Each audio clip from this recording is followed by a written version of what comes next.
Hey guys, Gabriel from Ungraceful Toad, and today I have a video for you I've been wanting to do for a long time. Due to the fact whenever I post images on Reddit and message boards and things, I always get a question about my risers, but I didn't have any new ones, so I couldn't really film a video about them. At least not a full, proper, in-depth video. So, what I've got here for you is the Model Base Riser by Hobby Base, and not only do I have one variation, I've got two variations for you, a steps and this sort of round base thing, step-esque thing. So, let's get right into it. What most figure collectors will do is they'll pick up these cheap acrylic stands on eBay, but they're not actually as cheap and as good value as you think, because these two cost me I think £3 each. So at best you're looking at a price of £6 for your risers, and that's just for two figures. Well, one of these model bases will cost you, this one is £19.45 and this one is £16 and like 11p. So we're looking at multiple of these, which will do single figures, and they're not very dynamic, and you'll need a bunch to fill a debt off, or one of these which will fill a debt off for you between £16 and £19, and I'll show you just how good these things can look in practice. But that's not all you can do with these. These actually offer you a lot of customizability. So with this one you can have different variations on the steps, different heights, and you can leave levels out or add levels.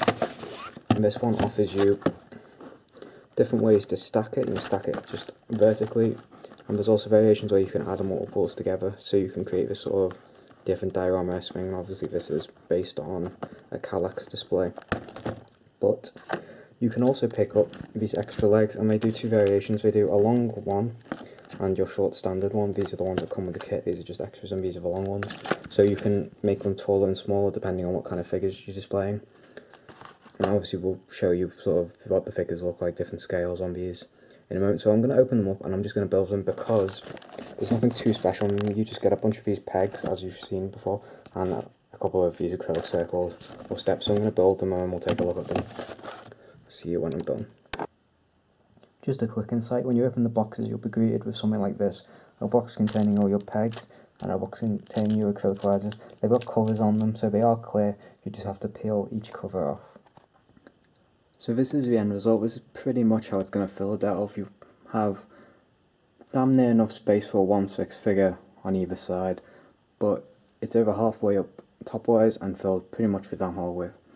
So that's variation 1. And in variation 2, I've added a couple of pieces on here. I've added one on each to raise the second level slightly higher, so it would be one lower. It's slightly shorter but does fill the whole depth of the depth and width a bit better than the other one. So I'm going to put some figures on it and we'll take a look at what kind of effect you can achieve with these. So I just wanted to grab a few random figures to show you what you can achieve. As you can see, a 1/6 down the side and two 1/8, and obviously this sort of lends itself more to 1/8 figures on the actual platform, but you can fit sort of slightly shorter than this. Jonathan's quite a tall 1/6 figure onto these two. What you'll struggle with is getting a 1/6 onto the top. But as you can see, even with these three basic figures, you can get a really nice look to the debt off. I'm going to show you some full displays when I'm done, but let's take a look at figures on the other set of steps. Now this set doesn't seem to lend itself very well to 1/6 figures at all. Where you could get ones on the front row, it would completely cover up the other row, so I'd recommend sticking with 1/8 if you're going to do this, or Nendoroids. Obviously this is damn near perfect for Nendoroids. But you can get a whole idea of what I would recommend doing is 1/8 on either side, then maybe 3 in the middle and then 2 on the top, so you have space to see through them. But as you can see, quite an iconic sort of step look. It's a more dynamic approach to your standard risers.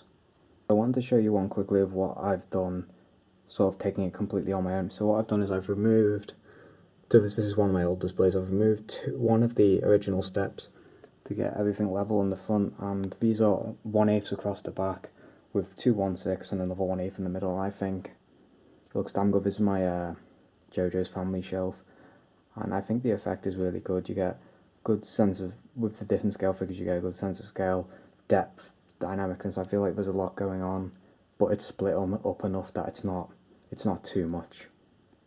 I hope this video has given you some ideas on why I choose these more high-end, more expensive but higher quality risers, and how setting out your displays properly and putting some effort in and thinking about the configuration and how you're going to do it can really just bring up your display to a whole new level.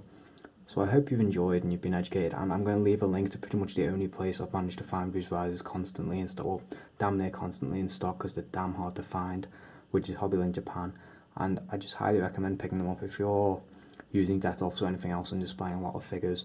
You owe it to the figures after investing so much money in them to make them look good, because otherwise what's the point? So I highly recommend these risers. I think they're damn good value for money and they look amazing. So thanks for watching. I'll see you all in the next one.